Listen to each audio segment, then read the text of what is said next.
sa Papa Dudut Stories, ikaw ay hindi nag-iisa.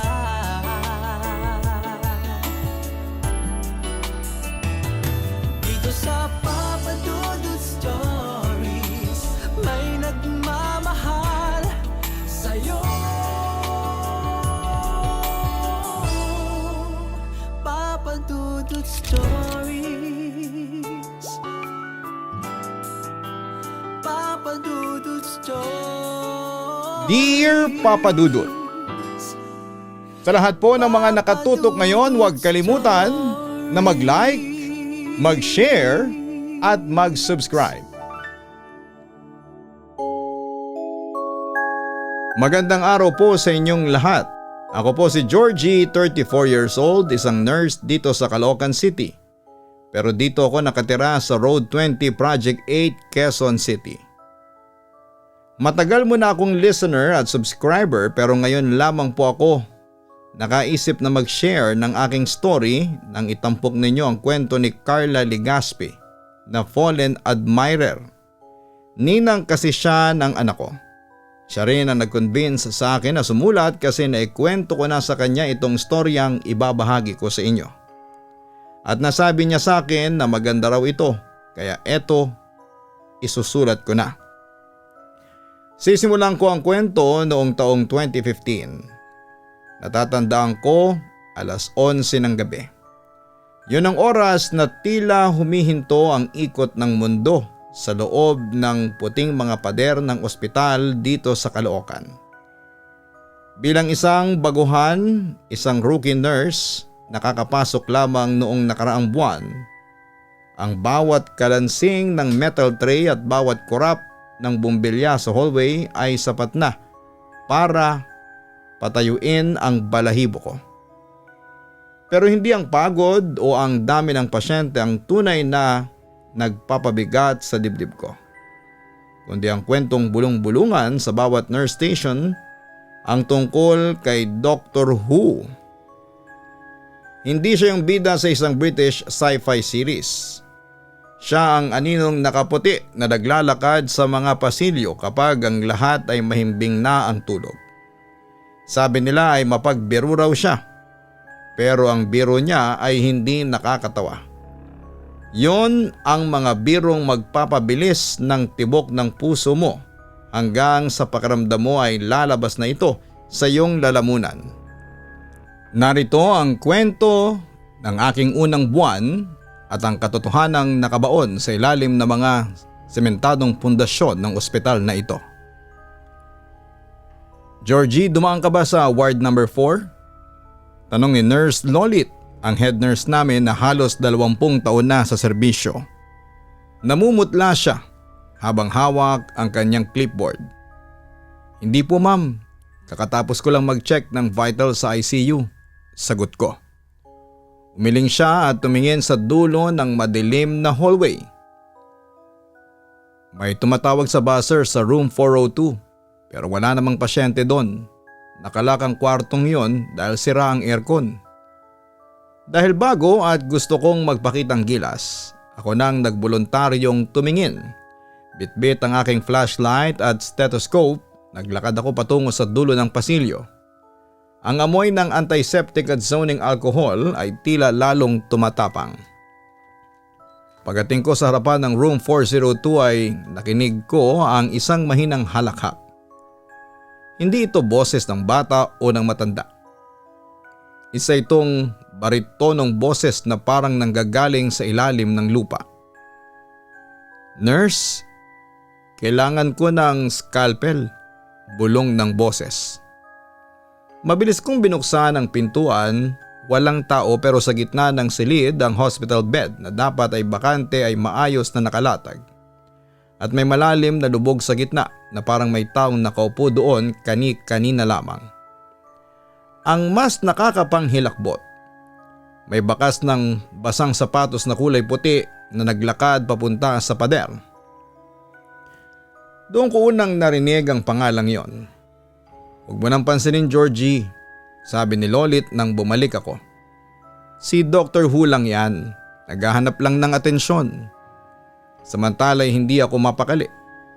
Bakit Doctor Who? Bakit walang nakakaalam ng tunay niyang pangalan? Sa mga sumunod na gabi ay lalong naging agresibo ang pagpaparamdam niya. Minsan habang nag-aayos ako ng chart, mararamdaman ko ang malamig na hininga sa aking batok. Paglingon ko ay isang dulo ng puting gown ang mabilis na kumukurap sa kanto. Minsan naman ay makakakita ako ng isang lalaking matangkad. Nakasuot ng lumang disenyo ng surgical mask na nakatayo sa dulo ng hagdanan. Pero kapag nilapitan ko ay bigla siyang maglalaho na parang usok. Isang gabi sa break room, naglakas loob akong magtanong sa matatandang staff. Sino ba talaga si Dr. Who? Nagkatinginan sila. Si Mang Cardo, ang janitor na simula pa noong itayo ang ospital ay narito na ang sumagot. Walang record ng ospital sa kanya, Georgie. Pero sabi ng nauna sa amin, hindi siya namatay sa sakit, naglaho siya. Naglaho? Nung ginagawa pa lang ang annex building ng ospital na ito, 3 dekada nang nakakalipas, may isang batang resident doctor na biglang nawala. Maraming sabi-sabi, sabi ng iba. Tumakas daw sa utang. Sabi naman ng iba ay may pinatay at nagtago. Kwento ni Mang Cardo habang humihit-hit ng sigarilyo sa labas. Pero simula noon ay nagsimula na ang mga paramdam. At palaging sa bandang pundasyon ng annex building siya nakikita. Papadudot hindi ako makatulog sa tuwing off ko. Ang mukha ng aninong yon na hindi ko maaninag ay tila tinatawag ako. Bilang isang nurse ay sanay ako sa siyensya. Pero may mga bagay na hindi kayang ipaliwanag ng medisina. Isang gabi habang malakas ang ulan sa Caloocan ay nagkaroon ng power interruption. Gumana ang generator pero ang mga hindi gaanong importanteng lugar tulad ng basement 2 ay nanatiling madilim. Doon matatagpuan ang mga lumang files at mga kagamitang hindi ginagamit. May nag-udyok sa akin na bumaba. Bitbit ang aking cellphone, bilang ilaw, tinaha ko ang madilim na hagdanan. Ang hangin sa basement ay mabigat at amoy lumang papel na nabasa ng baha. Habang naghahalongkat ako sa mga lumang filing cabinet ay narinig ko ang kalansing ng mga bakal. Sinundan ko ang tunog hanggang sa makarating ako sa pinakadulo ng basement, kung saan ang pader ay gawa sa magaspang na semento. Doon nakita ko siya, papadudot. Isang anino ng lalaki nakasuot ng scrub suit at tila may kinakamot sa pader. Doktor? Tawag ko. Nanginginig pa ang boses ko. Dahan-dahan siyang lumingon, wala siyang mukha at sa halip na mga mata, ilong at bibig ang nakita ko ay isang patag na balat na parang tinahi. Itinuro niya ang semento sa paanan niya bago siya biglang naglaho sa isang malakas na ihip ng hangin na nagpabagsak sa mga estante ng files sa paligid ko. Sa tapat ng itinuro niya ay may nakita akong bitak sa semento. At mula sa bitak na yon ay may nakausli na isang bagay na kumikinang. Kinuha ko ang isang lumang gunting at sinubukang tuskasin ang bitak. Lumuwag ang semento sa likod ng kapal ng hollow blocks ay may isang maliit na espasyo na hindi dapat naroroon. Doon ko natagpuan ang isang lumang pitaka at isang kalawanging name tag. Pinunasan ko ang dumi sa name tag at doon ko nabasa ang pangalang matagal nang ibinaon sa limot. Dr. Arturo. Si Dr. Who may pangalan pala. Sa loob ng pitaka ay may isang sulat na kupas na. Binasa ko ito ng mabilis habang nararamdaman ko ang presensya sa likuran ko. Ang sulat ay galing sa isang kontraktor ng ospital noong 1990. Nakasa doon ang tungkol sa mga substandard na materyales na ginamit sa pundasyon ng annex building. Nalaman ko ang katotohanan. Si Dr. Arturo ay isang idealistang doktor na nakatuklas ng pondo para sa mga gamot at kagamitan ng ospital ay kinukurakot ng Board of Directors. At ang gusali mismo ay binuo sa paraang delikado para sa mga pasyente. Tinangka niyang magsumbong pero bago niya magawa yun ay naglaho siya. Habang hawak ko ang ebidensya ay biglang bumukas ang lahat ng gripo sa basement. Ang tubig na lumalabas ay kulay kalawang at malapot parang dugo. Hindi nila ako pinatay sa labas, Nurse Georgie. Ang boses ay nanggagaling na ngayon sa bawat sulok ng silid. Ibinasura nila ako sa mismong pundasyon na sinubukan kong ayusin. Naisip ko ang sinabi ni Mang Cardo. Ang annex building, ang pader na kinakalagyan ko ngayon ay ang main support beam ng gusali. Doon siya nilibing ng buhay habang basa pa ang semento. Itinapon siya doon para hindi na mahanap kailanman. Biglang nayanig ang buong basement. Ang mga multo na mga pasyenteng namatay sa annex building dahil sa mga palpak na kagamitan ay tila nagsimulang magpakita sa paligid ko. Hindi sila nananakot dahil masama sila. Nananakot sila dahil gusto nilang marinig ang kanilang kwento. Si Dr. Who ay isang hindi malupit na multo.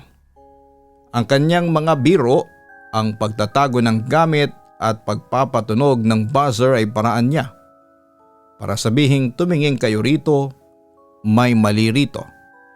Hindi ako tumigil, nagsumbong ako sa management tungkol sa natuklasan ko. Nalaman ito ng mga kasamahan ko at nagdemand sila sa top management na imbestigahan ang pagkamatay ni Dr. Who. Sumunod naman ang management, nag-imbestiga sila at pinuntahan nila yung sinasabi kong lugar kung saan sinabi ni Dr. kung saan siya nakalibing. Nag-excavate sila at doon sa loob ng main pillar natagpuan ang mga buto ng isang lalaki. Nakasuot pa rin ang kanyang surgical gown, kasama ng kanyang mga labi ay ang mga dokumentong selyado ng plastik at nagpapatunay yon sa korupsyon ng mga dating may-ari ng ospital. Hindi nagtagal, inilabas sa mga labi para bigyan ng dissenting libing. Inimbisagahan na rin ang kinakaukulan ng may-ari ng ospital na unfortunately ay nasa Canada na. Ganun pa man ay umaasa kami noon na matatahimik na sa wakas ang kaluluwa ni Dr. Who. Gabi na naman, isang buwan nang nakalipas simula nang mailibing si Dr. Who. Nakaupo ako sa isang nurse station. Tinitignan ang bagong pinturang hallway ng annex building na ngayon ay sumasailalim na sa renovation para ayusin ang mga depekto nito. Georgie, kape? Ayan ni Nurse Lolit. Sige po ma'am, sagot ko. Palis na sana ako nang biglang may maramdaman akong marahang tapik sa aking balikat. Isang tapik na tila nagsasabing salamat. Lumingon ako at sa isang saglit ay nakita ko ang isang malinaw na anyo ng isang lalaki. Gwapo, nakasalamin at nakangiti. Hindi na siya yung aninong walang mukha. Itinaas niya ang kanyang kamay bilang pagsaludo bago dahan-dahang naglaho sa liwanag ng umaga. Wala na si Dr. Who pero ang kanyang kwento ay mananatili sa bawat nurse na magbabantay sa gabi. Nasa likod ng bawat puting gown may isang pusong handang magsakripisyo para sa kaligtasan ng iba. At ako pa rin si Georgie, ang nurse mo dito sa Caloocan. At tuwing gabi alam ko na hindi ako nag-iisa. Dahil ang katarungan kahit gaano katagal ibaon sa semento ay may palaging makakahanap ng paraan para lumabas. Pero papadudot akala ko ay matatapos na ang lahat sa paglilibing kay Dr. Who.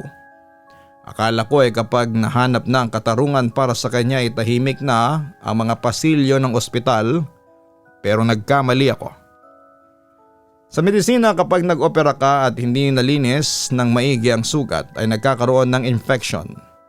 At ang ospital na ito may impeksyong mas malalim pa sa semento. Isang gabi habang nag-aayos ako ng IV drip sa room 305 ay narinig ko ang isang tunog na hindi ko narinig kailanman.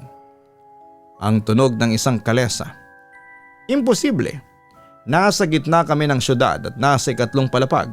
Pero ang tunog ng mga kuko ng kabayo sa semento at ang kalansing ng bakal ay malinaw na dumadaloy sa mga vents ng aircon.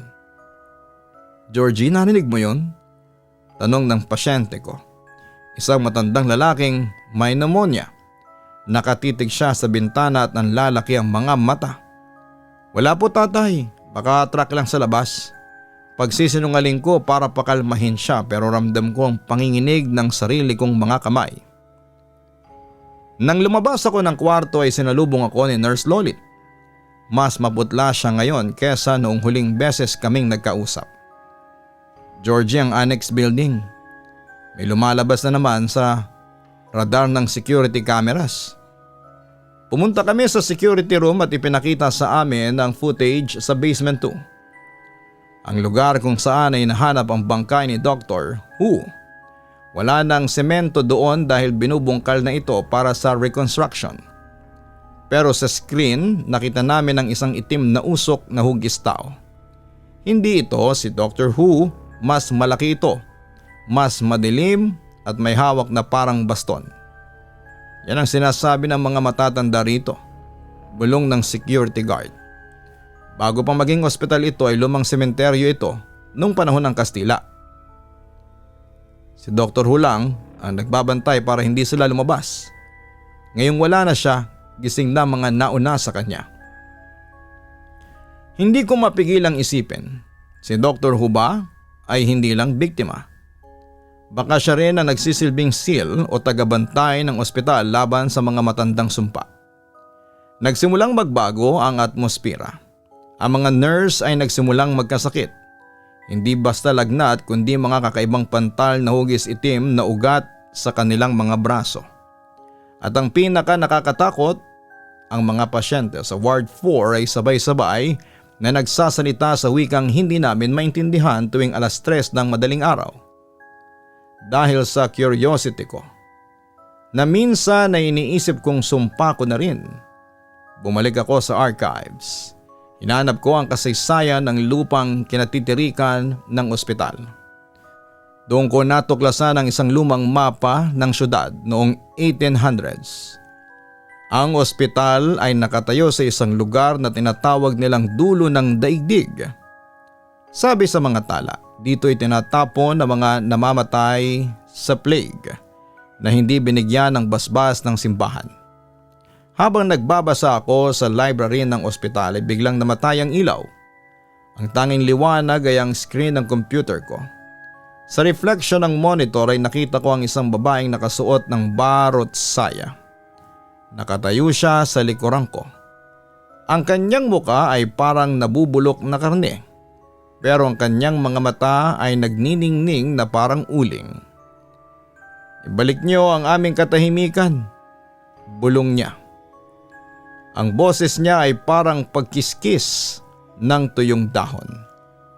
Tumakbo ako at hindi ko alam kung saan ako pupunta hanggang sa mapadpad ako sa hagdanan patungo sa rooftop. Pagbukas ko ng pinto ay hiningal ako sa malamig na hangin ng Caloocan. Pero hindi ako nag-iisa. Sa gilid ng rooftop nakita ko ang anino ng isang lalaki. Puti ang suot, lumingon siya si Dr. Who. Doktor? Akala ko matahimik ka na, sabi ko habang humahagulhol. Hindi siya sumagot gamit ang boses. Pumasok ang boses niya sa isipan ko. Georgie, hindi pa tapos ang tungkulin ko.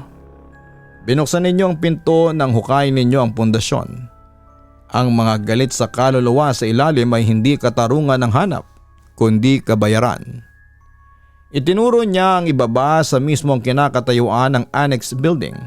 Nakita ko ang mga itim na anino na tila mga uod na gumagapang paakyat sa mga pader ng ospital. Ang mga aninong ito ay nagdadala ng sakit sa mga nurse at takot sa mga pasyente. Anong gagawin ko? Nurse lang ako, hindi ako exorcist, sigaw ko sa kanya.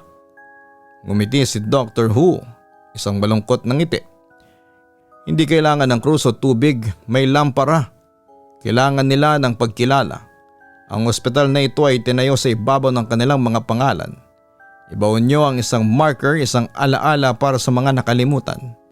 Hanggat tinuturing silang basura sa ilalim ng semento, hindi sila titigil sa paghila sa inyo pababa. Biglang umihip ang malakas na hangin at nawala si Dr. Who. Naiwan ako mag-isa sa rooftop, hawak ang lumang mapa at ang responsibilidad na hindi ko inaasahan. Kinaumagahan, kinausap ko ang board of directors. Siyempre, noong una ay pinagtawanan nila ako. Kwentong barbero, sabi ng chairman. Pero nang ipakita ko ang mga record ng mga nurse na nagkakasakit at ang pattern ng pagkamatay sa Ward 4 ay natahimik sila. Ginamit ko ang lahat ng lakas ko, lakas ng loob. Hindi nyo kailangan maniwala sa multo, pero maniwala kayo sa kasaysayan. Ang ospital na ito ay may utang sa lupang kinakatayuan nito. Napilitan silang sumunod nang magbanta ang mga nurse na mag-mass resignation. Nagpagawa kami ng isang memorial plaque sa lobby at isang malit na garden sa gilid ng annex building. Nakasulat doon para sa mga nauna sa amin na mga pangalan ay nalimutan na ng panahon. Kayo'y bahagi ng pundasyon ng kagalingan. Nagdaos din kami ng isang misa para sa lahat ng mga kaluluwang nasa ilalim ng lupa.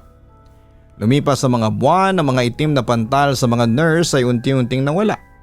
Ang tunog ng kalesa sa gabi ay napalitan ng normal na mga tunog ng sasakyan sa highway.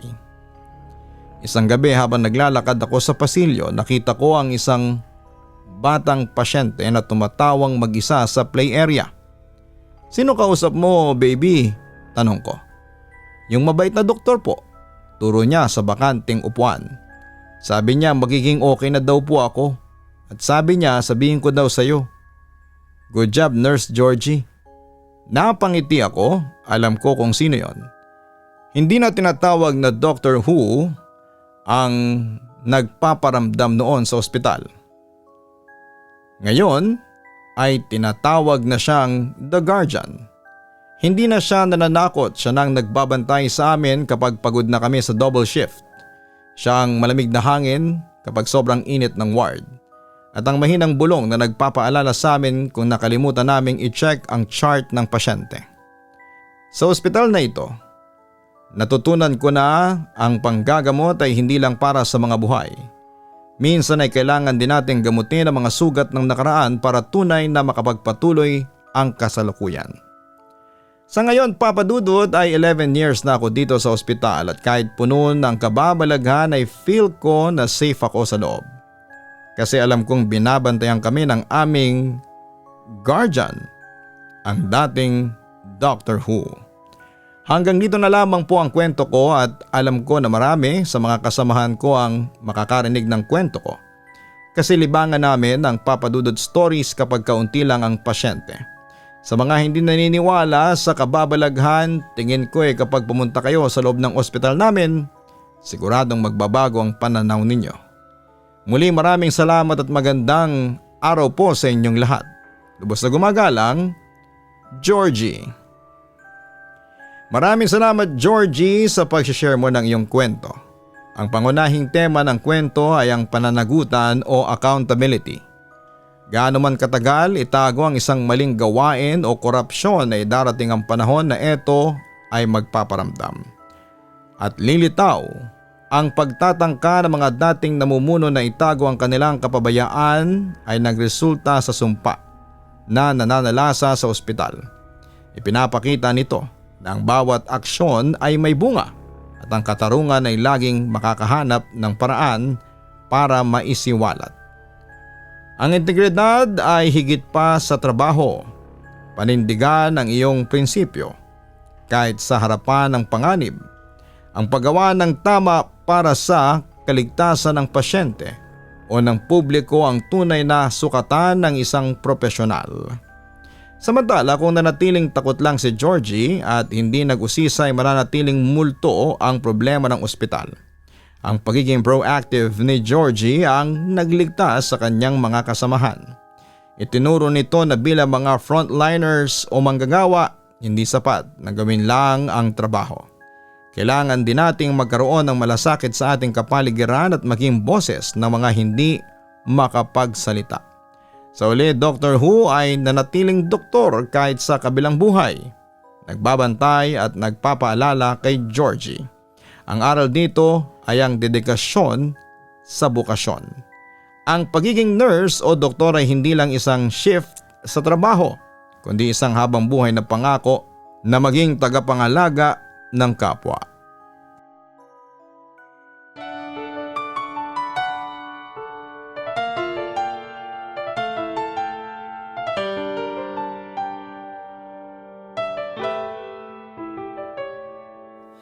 Ang buhay ay mahiwaga, laging may lungkot at saya. Sa Papa Dudut Stories, laging may karamay ka.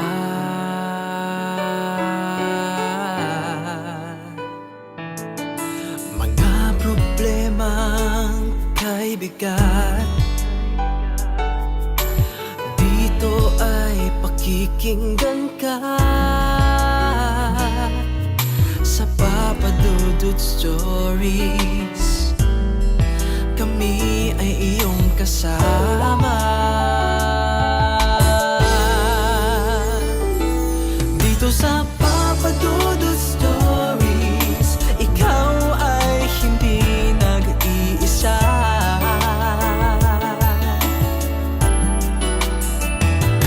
Dito sa Papa Dudut Stories, may nagmamahal sa'yo. Papa Dudut Stories, Papa Dudut Stories,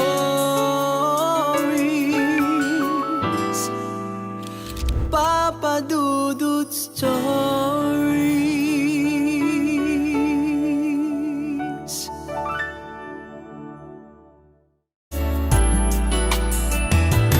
Dito sa Papa Dudut Stories, may nagmamahal sa'yo.